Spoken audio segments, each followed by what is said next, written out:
3 événements forgent les principes de la vie. Le premier dans une obscure pension sur les hauteurs du Beaujolais. Les punitions, corvées de nettoyage dans la bibliothèque, te donnent la passion du livre. Le second événement, c'est ton accident de travail qui t'apprend la persévérance de surmonter les souffrances et de vivre. Le troisième, c'est mai 68. Tu connais la révolte sociale, la contestation, l'entraide, le dialogue avec autrui, l'amour, les amis.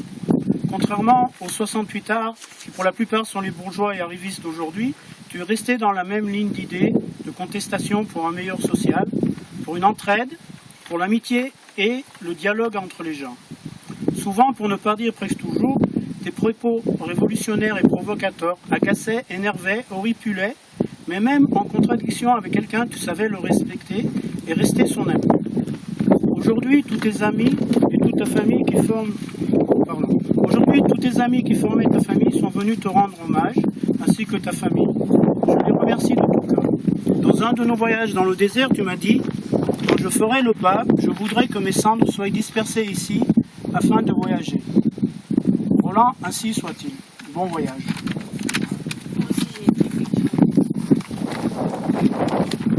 Cher Roland, c'est dur à expliquer ce que j'ai ressenti ce soir-là où j'ai appelé ma sœur et où je l'ai entendu pleurer en essayant de me dire que tu n'es plus parmi nous. J'ai ressenti une sorte d'étouffement sans vraiment réaliser que Roland ne sera plus présent.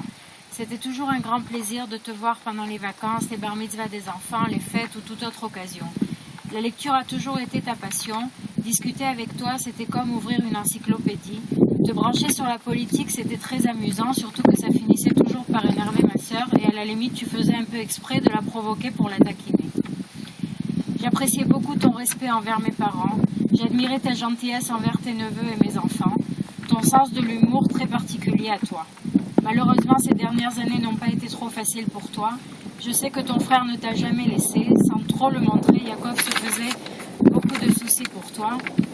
Heureusement, grâce à la technologie, vous avez pu rester en contact journellement. Que tu saches que tu vas nous manquer et tu resteras dans nos cœurs. Tu as fait le bon choix de quitter la France pour te rapprocher de la Terre Sainte, mais bon, tu aurais pu attendre quelques dizaines d'années. Tout le monde sait ton grand amour pour le Negev, et en effet, c'est le plus bel endroit d'Israël.